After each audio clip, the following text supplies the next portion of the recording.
When you think of the first legendary you get in a Pokemon playthrough, you likely think of the box art legend at the climax of the villain plotline. But for a lot of games, you can actually get a legendary much sooner. Some of them when you only have around half of the badges. These are the earliest obtainable legendary Pokemon you can get in every game today, meaning no limited time events. For Red, Blue, and Yellow, the earliest legendary is Zapdos, which you can get with as little as 3 gym badges. Well, technically Zapdos and Articuno are unlocked at the same time. Once you can surf, you can reach both the Seafoam Islands, where Articuno is, and the power plant, where Zapdos is. Moltres is in the Victory Road, and you need 8 badges to get there, so that's definitely later. Using Surf outside battle requires defeating Koga, who in normal gameplay is the 5th gym leader, but you can technically skip Lieutenant Surge, since all he unlocks is Fly, and Erica, since you don't have to beat her to get the Poké-Flute to get past the Snorlaxes. However, her badge allows you to use Strength, which you need to get all the way down to Articuno within the Seafoam Islands. Because of this, I'm gonna technically count Articuno as a little bit later because it requires 4 badges, whereas Zapdos only requires 3. But if you play the game normally and don't skip gym badges, you'll get access to both at the same time. Next is Gold and Silver, where the earliest legendaries are the 3 beasts, Raikou, Entei, and Suicune. They can technically be obtained with as little as 3 badges, but it's not gonna be easy. In Gold and Silver, when the player enters the burned tower basement in Ecruteak City, done before fighting Morty, the 3 beasts will flee and begin roaming Johto. From that point on, they can be randomly encountered roaming throughout the region, so it is technically possible to capture them before progressing past Ecruteak. However, they are roaming Pokemon, which means they flee at the first possible opportunity, something I'm glad the games don't really do anymore because it's just kind of annoying. Since this would be before you get the Master Ball, you'd have to trap the beast by putting it to sleep or freezing it or using trapping moves like Mean Look. Also, this is Gen 2, before abilities, so you can't use Shadow Tag either. The mechanics get a little wonky with prepared moves with different priorities, but essentially, you aren't guaranteed to be able to do anything other than throw a Pokeball before it flees. So, to be perfectly honest, it won't be particularly fun, especially with your under-leveled Pokemon, but it is technically possible to get a legendary Pokemon with only 3 badges. Crystal version is the same, except it's only Raikou and Entei, as Suicune is now obtained later as a static encounter at the Tin Tower. Next is Ruby and Sapphire, where the earliest legendary is Jirachi. Kind of. Not really. Also, side note, mythical Pokemon count as legendary for the purposes of this video because I know they're technically a different category, but I think it'd be lame to have them totally separate. And also, I think it's lame that they're totally separate anyways. I think there should just be a subset of legendary Pokemon. But anyways, mythical Pokemon, they're getting discussed. This is the American Pokemon Coliseum bonus disc, which you could only get by pre-ordering Pokemon Coliseum for the GameCube back in like 2004. And does that say Pokemon Coliseum preview? Why do I need a preview? I have to own the game to get this disc. New movie sneak peek. If you hook up your Game Boy Advance to a GameCube with the bonus disc in it, you can send a Jirachi, 1 per save file, to Ruby or Sapphire with no progression restrictions, aside from having at least 1 Pokemon and an empty party slot. You can play through basically the entire game with Jirachi. However, I actually don't think this Jirachi should count. It is not really a transfer since the Jirachi is generated within the Ruby and Sapphire, not in Coliseum, then traded over, and it's not a limited time event. I could stop recording and get Jirachi right now. I did get the Jirachi as part of a video I made a couple years ago. But the reason I don't think it should count is that it requires extra equipment for it to happen. And it's not cheap. The bonus discs are quite expensive. I don't know what the distribution service is, so ignore those. Just look for the discs themselves. And you need more than just the disc. You need a GameCube, a Game Boy Advance, and the connector wire. In 2024, I'm guessing few of you have those things. But also, like, it's only for English language Ruby and Sapphire. This is not a worldwide event. With all these limitations, I don't think Jirachi should really count. Not everyone can get it, realistically. There will be a few more situations like this as we progress through the video where you can get something early, technically, but it requires extra equipment to do so. I'll cover those examples for the sake of interesting information, but my true answers will always be legendaries that you can get with just the game and nothing else. So with that out of the way, what is the true earliest legendary in Ruby and Sapphire? Well, it's actually a little tricky to define. The options are the Reggie Trio or the box art legend for your game. But this is tricky because both are unlocked at the same section of the story because they both require Dive. Dive can be used once you beat Tate and Liza in Moss Deep City, the 7th gym leaders. Technically, Brawly is skippable, so you could do this with only 6 badges. For the Reggies, you have to dive down to the sealed chamber on Route 134, west of Pacifilog, do the crazy things the Braille tells you to, then go to the various Reggie chambers and do the other strange tasks there. Groudon or Kyogre require you to battle through Team Magma or Aqua in the Seafloor Cavern, then make your way to Sootopolis to battle and catch the legend there within the Cave of Origin. So if their quests are unlocked at the same time, which legendary is earlier? Well, I'm saying the Reggies. Since the Seafloor Cavern stuff is part of the mandatory story, that means getting to Groudon or Kyogre progresses further through that story. Meanwhile, you can get the Reggies without progressing any mandatory story events, so they are the earliest legends. For Fire Red and Leaf Green, the answer is the same as their Gen 1 counterparts. Zapdos is the earliest, as it requires the fewest badges to get to. Moltres is a bit earlier than it used to be, in the Sevi Islands instead of the Victory Road, but it's still later, so it doesn't really matter. For Emerald, it's the Reggie Trio yet again. Not only can the bonus disc not send Jirachi to Emerald, but you also cannot capture Rayquaza any sooner than Groudon or Kyogre in Ruby and Sapphire. And we already decided that the Reggies were before that. In Diamond and Pearl, the answer is a little boring. It's the box art legend Dialga or Palkia.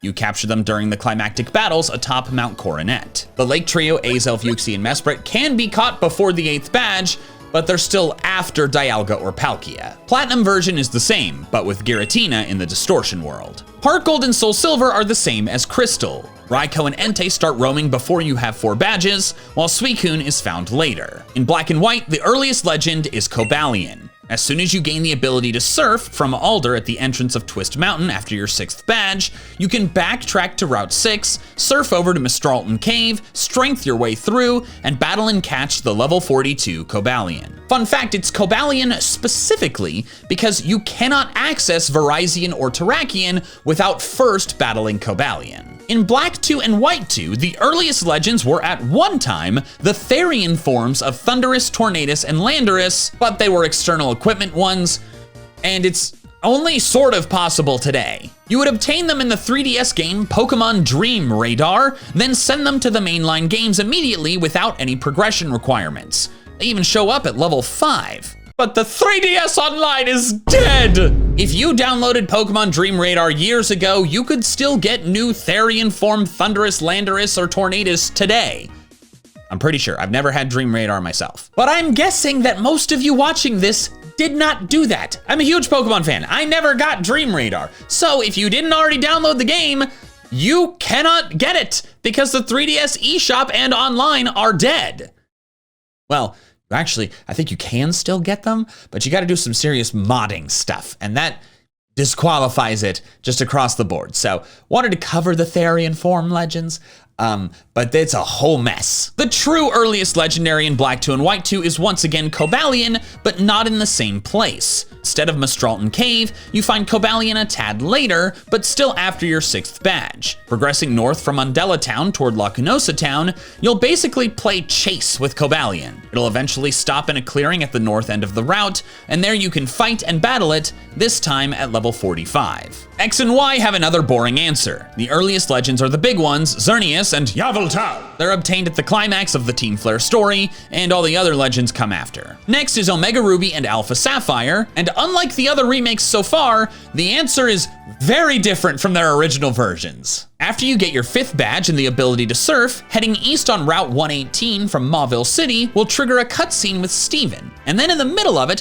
one of the Latis shows up requesting your help. You fly on it to Southern Island and find Latios in Omega Ruby and Latias in Alpha Sapphire threatened by one of the evil teams. After you fight off the bad guys, the level 30 Lati joins your team as thanks, and it's holding a Mega Stone, and then Steven gives you the Mega Bracelet. From that point on, you can use Mega Latios or Latias on your team.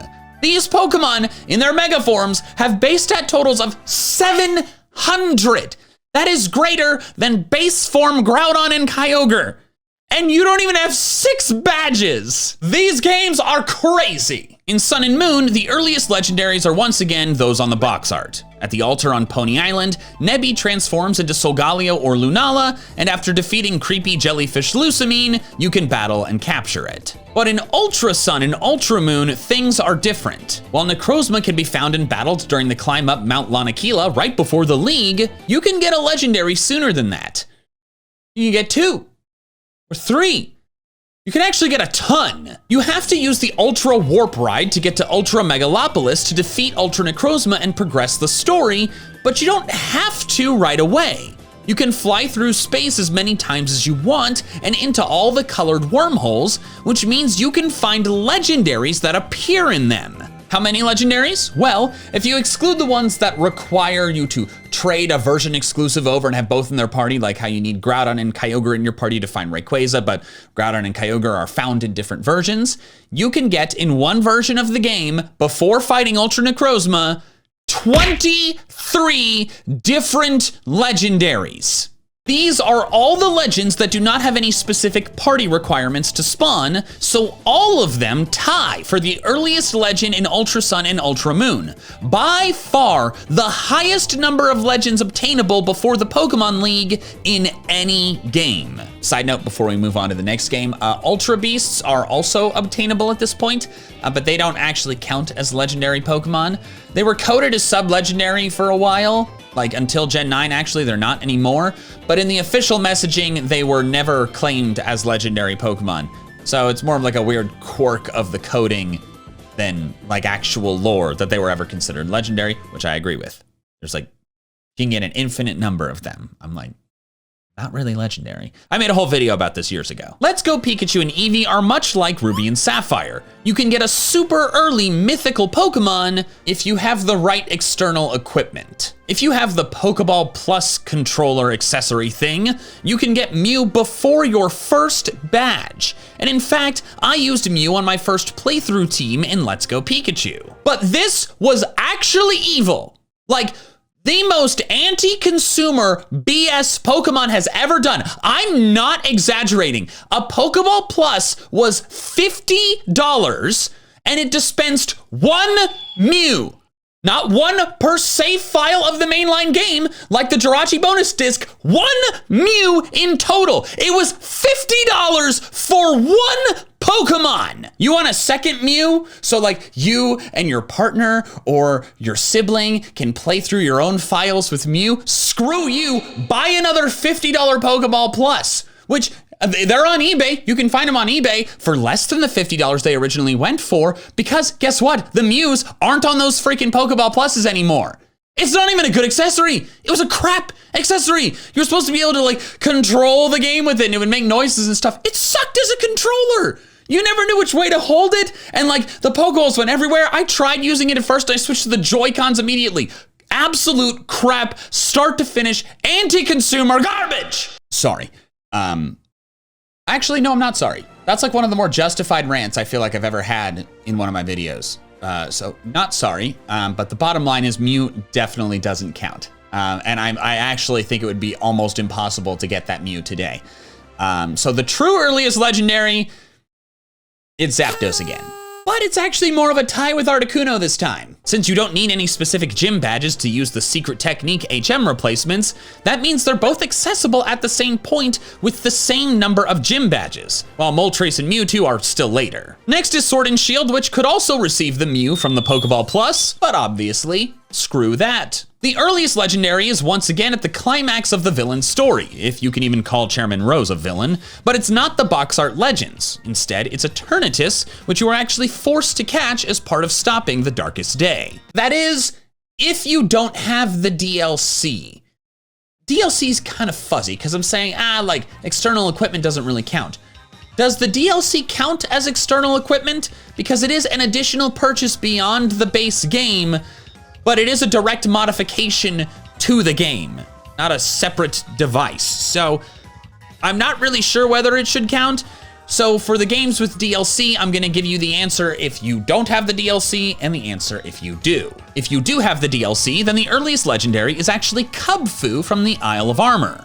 All you have to do is clear Mustard's 3 trials, culminating in a battle against Clara or Avery, whose team is only in the 20s if you haven't fought Eternatus yet, meaning it is winnable early in the game. Afterwards, Mustard gifts you Kubfu, which is a legendary Pokemon. It's obviously not a very good one, but you can realistically get it evolved with the Tower Quest at some point when it's in the 30s, so you can fully beat Sword and Shield with an Urshifu. Brilliant Diamond and Shining Pearl are other games that offer really early gift mythicals, but these ones are actually a lot more reasonable than the previously covered ones. If you have save data for Let's Go Pikachu or Eevee on your Switch, you can get a level 1 Mew in Floraroma Town before the second badge. In the same place, the person standing right next to him, you can get Jirachi if you have save data for Sword and Shield, this one coming at level 5. As I said, I feel these are far more reasonable because the external equipment are complete other games, so like you're getting your money's worth, unlike the Pokeball Plus. But other games are still technically external equipment. It's not just the original game that you bought, so they don't count, but they're very doable.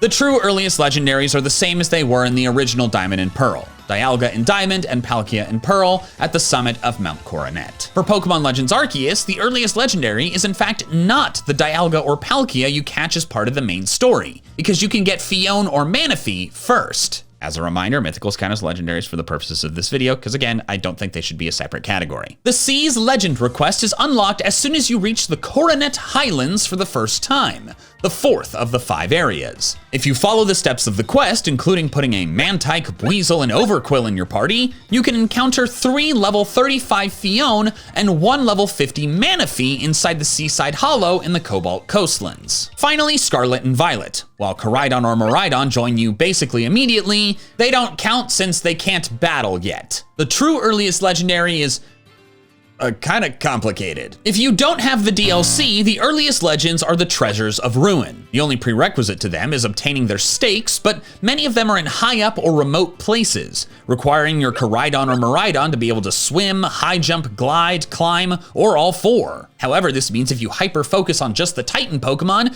you could technically catch all 4 Treasures of Ruin without a single gym badge. However, I don't recommend that. The way obedience works in Scarlet and Violet means you need 8 badges for Pokemon caught above level 55 to obey you, and the Treasures of Ruin are level 60. So you could speedrun to get them, but they will not be helpful.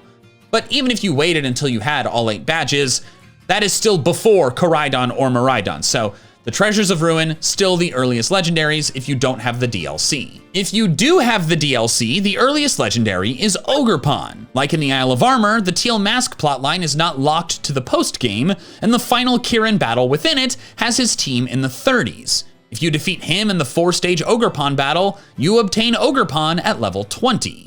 Thank you so much for watching all the way to the end of this video. If you did, you probably enjoy my content, so you could either 1, subscribe if you haven't already, or 2, double check that you're subscribed, because you may think you are, but you're not. I'd really appreciate it if you did, but that is all I have for now. So until next time, big fans, gotta catch them all.